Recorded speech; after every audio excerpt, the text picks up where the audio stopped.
Vous savez, à la base, avant de regarder la série, je me demandais bien ce que j'allais en tirer de cet animé censé être destiné aux plus jeunes et qui pour beaucoup ne servirait qu'à vendre des jouets. Je vous donnerai mon avis à la fin de cette vidéo et on verra si j'ai perdu mon temps ou si ça a valu le coup. Beyblade est une série de mangas créée par le mangaka Takao Aoki. Elle a par la suite été adaptée en un animé de 3 saisons, Beyblade, Beyblade V-Force et Beyblade G-Revolution. Une deuxième saga, intitulée Beyblade Metal, lui succède entre 2008 et 2012, et une troisième saga, intitulée Beyblade Burst, est produite à partir de 2015. Nous allons exclusivement nous attaquer à cette troisième saga. Nous parlerons ensuite des précédentes dans une autre vidéo. Comme je l'ai précisé dans le titre, celle-ci contiendra du spoil. Je vais donc considérer que vous avez déjà vu la série ou que vous désirez la découvrir ici.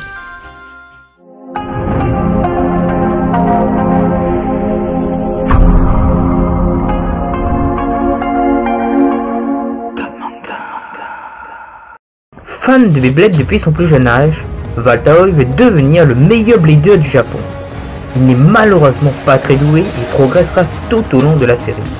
Sa plus grande source de motivation est son meilleur ami et rival Shu qu'il souhaite à tout prix battre. La première impression que j'ai eue en suivant cet animé fut de regarder une parodie de Shonen Neketsu avec les mêmes codes. On aurait cru que les personnages étaient en train de se battre au corps à corps. Leurs réactions et quelques scènes exagérées volontairement ont renforcé cette impression. Les jumeaux ont un design qui ne ressemble pas du tout à ceux des autres personnages de la série. Je dirais même qu'ils ont l'air de sortir d'un autre animé. Je citerai par exemple Prepara. Malgré leur âge, ils sont plus intelligents que certains autres personnages. Ils sont aussi très utiles à la série et sont souvent les témoins de scènes que les autres personnages ne voient pas. Comme par exemple le moment où Shu va à l'hôpital. Ce sont aussi eux qui ouvrent involontairement les yeux de Walt à plusieurs reprises. En les voyant jouer, celui-ci réalise à quel point il aime s'amuser en jouant au Beyblade. Leur mère est étrangement un personnage cool. Je m'attendais à un personnage passif comme dans certaines autres œuvres, mais celle-ci est différente. Même si elle a l'air d'utiliser la passion de Walt pour lui faire des travaux, elle croit en lui et le soutiendra toujours. Son entraînement va d'ailleurs porter ses fruits pour notre jeune héros. Elle a l'autorité et n'hésite pas à s'énerver quand il le faut. Walt est quant à lui un personnage plutôt attachant malgré les apparences. Il m'a fait un peu penser à Goku dans le sens où il n'évolue pas mais cause l'évolution des autres personnages. Wakiya a changé à son contact, passant d'un jeune garçon hautain et égoïste à un ami dévoué qui n'hésitera pas à sacrifier sa réputation pour aider son prochain. Walt gagnera le respect des autres à chaque nouvelle rencontre. Wakiya est un personnage que j'aime bien. C'est sans doute celui qui a le plus évolué.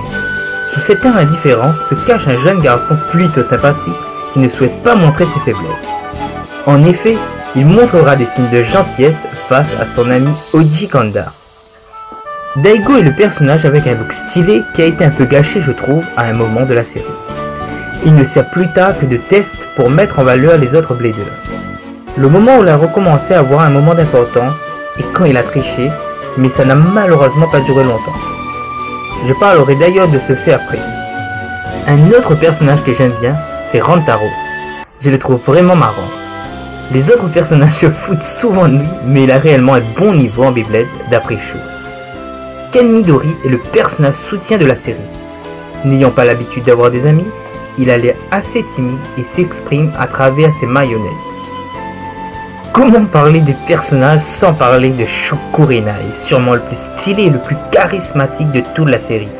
Ce n'est pas un vantard ni un génie, mais un jeune garçon qui s'est entraîné très dur pour atteindre un niveau impressionnant. On peut voir qu'il excelle dans d'autres domaines comme la cuisine. Kyu est un personnage troll, c'est obligé.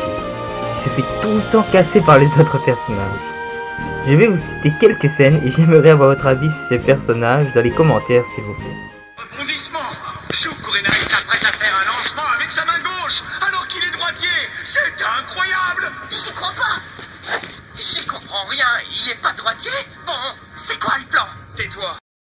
Tu es comme tous ces autres bladers qui n'ont aucun talent. Vous allez voir que j'en ai de la fierté. Gabe, j'aimerais livrer le 4e combat pour lui montrer ce que je peux faire. Et il se rendra peut-être enfin compte de ma puissance.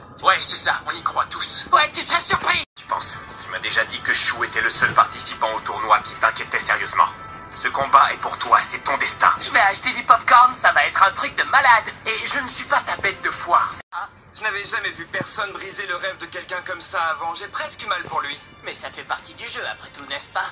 Ouais, carrément. J'ai même cru qu'il allait se mettre à pleurnicher. Ça suffit. Ah. L'équipe des chasseurs me font penser à des personnages de RPG. Je trouve qu'ils ont de bonnes idées, mais qu'ils se contentent toujours d'un truc simple. Par exemple, la tricherie de Daigo aurait été plus cool si ça avait duré plus longtemps. Malheureusement, il ne triche qu'une seule fois, et quand il se rend compte de son erreur et s'excuse, les autres le traitent comme la pire des pourritures. J'ai trouvé leur réaction vraiment exagérée. Ça aurait été plus cohérent encore une fois que Daigo ait fait d'autres mauvaises choses. Ils ont donné un bon début de background à un autre personnage, Naoki, qui est incompris en tant que génie. Mais ils n'ont pas poussé les explications en faisant juste un petit flashback. Louis, l'un des personnages les plus puissants de la série, gagne le tournoi dans Beyblade Burst. Je m'attendais à un truc énorme lorsqu'il serait vaincu. On aura juste droit à une scène où il rit. Quand Daigo est interviewé, il est vraiment touchant. Avant, je me souciais uniquement de mes victoires et de mes défaites personnelles. Mais maintenant, je me bats avec tous mes amis et ils me soutiennent. J'ai aussi l'impression qu'ils m'ont aidé à devenir un meilleur blader. À propos de la finale, je crois que ce sera le dernier combat du tournoi auquel tu pourras participer. Un commentaire? Ouais, ça pourrait être mon dernier combat. Mais si mon équipe pense qu'on a une meilleure chance de le remporter si je n'y participe pas, je ne rentrerai pas. Il faut penser au bien de l'équipe avant de penser à soi. Attends une minute. Je crois que j'ai quelque chose dans l'œil. Pas de soucis, j'attends. Tiens-le avec un point partout. Les gars, je suis désolé. Si quelqu'un perd un point, un de ses coéquipiers le récupère. C'est comme ça que ça marche, le travail d'équipe. Hein? C'est toi qui nous as dit ça, tu te souviens? Oui, je crois. Daigo! Hein? Ryota? Rappelle-toi qu'elle a dit que dans un combat entre équipes, tout le monde prend soin les uns des autres. Alors ce n'est pas terminé tant que ce n'est pas encore la fin. Il ne faut pas que tu abandonnes. Tu as encore une chance de remporter ce combat. Laser d'invincibilité! Eh mec, je l'ai à la bonne, ton petit frère. Ouais, comment est-ce qu'il a pu faire ça? Maintenant, Valt n'a plus aucun as dans sa manche. Le voyage touche à sa fin. Maintenant, Itzcalius, libère ton pouvoir caché!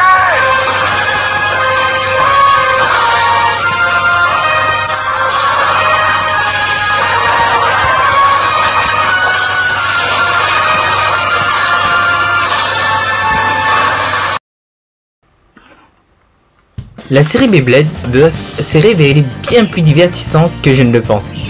L'animation est bien plus fluide et bien plus belle que dans les anciennes sagas. Ce côté plus réaliste rend l'histoire plus agréable à suivre, comme on peut s'identifier plus facilement aux personnages. Les musiques ne sont pas aussi marquantes que dans Inazuma Eleven, mais certains thèmes arrivent quand même à rester dans la tête. Le générique est super. Les auteurs n'hésitent pas à en faire des tonnes en faisant passer des scènes banales pour des moments d'anthologie.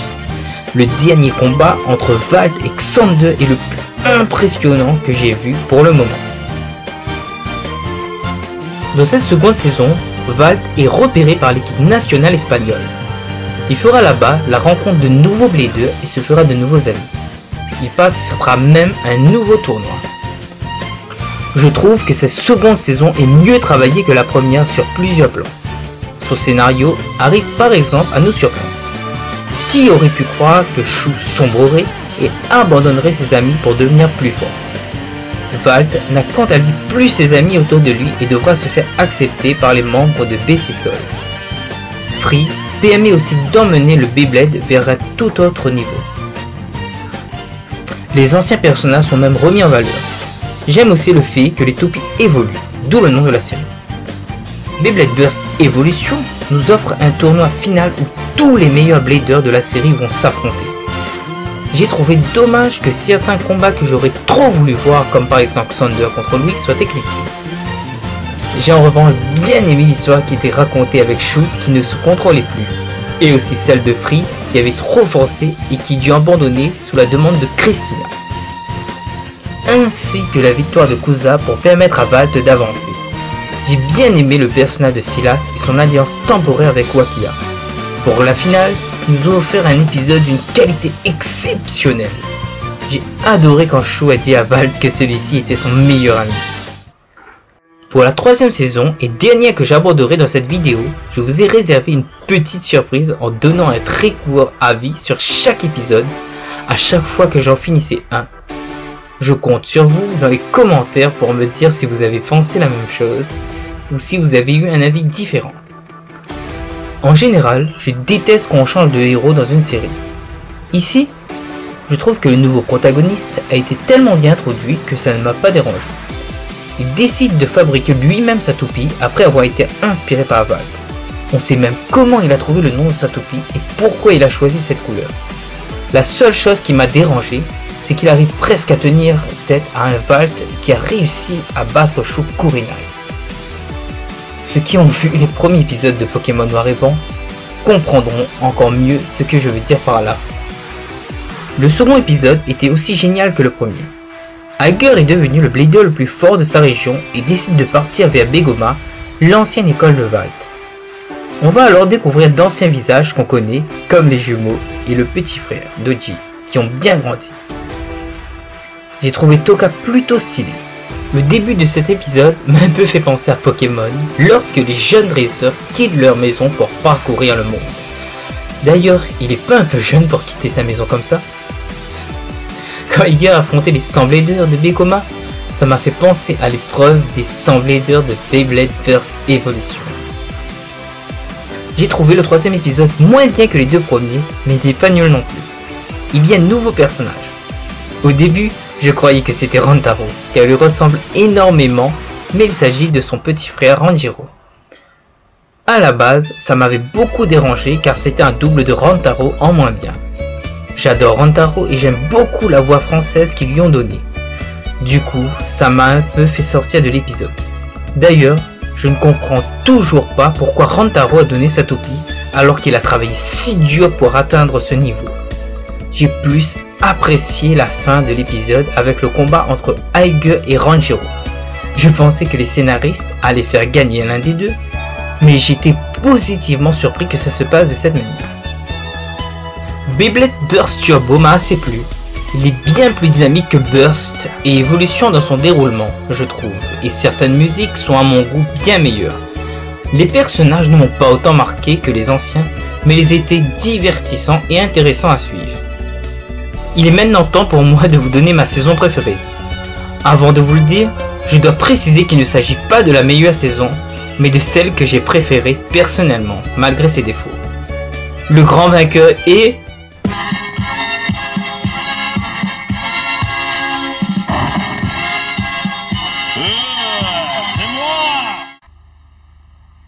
Beyblade Burst Evolution. J'ai kiffé la première saison.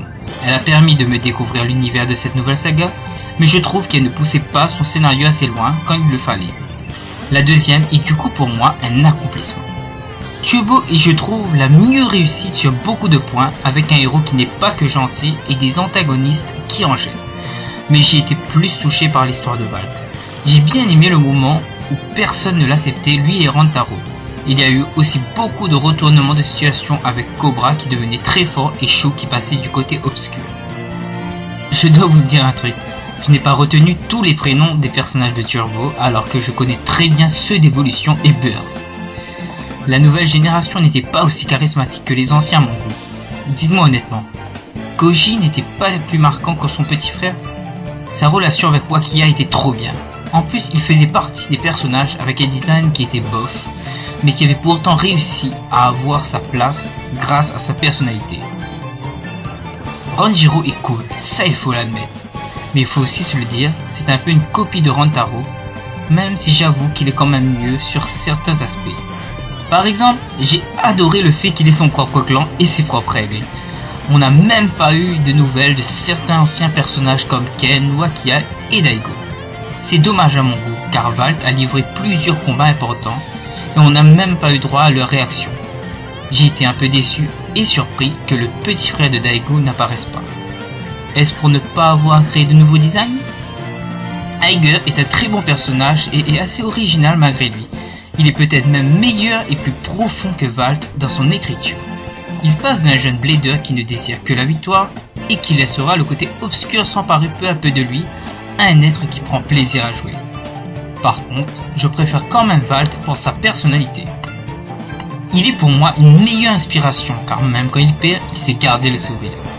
Il était loin d'être le meilleur mais s'est entraîné très dur pour progresser. À chaque fois qu'il va combattre, on sait qu'il va se passer quelque chose de différent et surprenant. D'ailleurs, beaucoup de bons côtés de Valt ont inspiré Aiger si on suit bien. Je préfère aussi Evolution pour sa fin qui ne m'a pas du tout déçu. Ah oui, j'ai failli oublier Free. Il fait aussi balancer la balance, car il est tellement stylé. On avait même eu droit à des combats de rêve contre Shu ou même Louis Shirozaki. Les prodiges étaient aussi bien plus respectés dans les premières saisons. Non, sérieusement, Xande est bien plus charismatique que le prince. Oui, j'ai oublié son nom pour vous dire. Le truc pour moi, c'est que la rivalité entre le prince et Aiger paraît un peu forcée, même si c'est logique car c'est la volonté de celui-ci. La rivalité et les combats entre Val et Xander étaient bien plus épiques à mon goût. À chaque fois qu'ils combattaient, ça paraissait plus important et on ne savait pas qui allait gagner. Comme personnage préféré, c'est difficile de choisir entre Valt, Shu et Wakia, mais je dirais quand même Valt, car sans lui, l'histoire ne serait pas ce qu'elle est aujourd'hui. J'ai dû départager, mais ces saisons de Beyblade ont tous été pour moi un vrai régal à regarder. Même si j'ai énuméré de nombreux défauts à Turbo, elle n'en reste pas moins une excellente série dont j'aurais encore envie de regarder pour voir les détails que j'aurais ratés. Elle ne dénature aucun personnage et l'histoire reste aussi décalée que les précédents. Les gros trucs que j'adore dans Beyblade, c'est son exagération, avec des arènes qui se détruisent ou des personnages choqués quand ils perdent.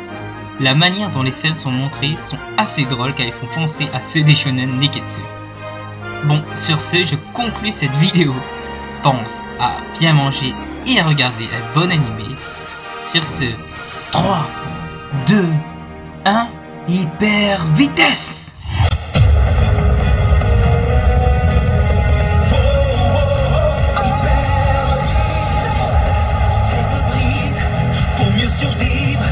C'est pendant la bataille que nous vivons. Le but est le même, gagner quand même. Même si tu perds, tu n'as qu'à le refaire. On ne lâchera pas, non, on ne sait pas.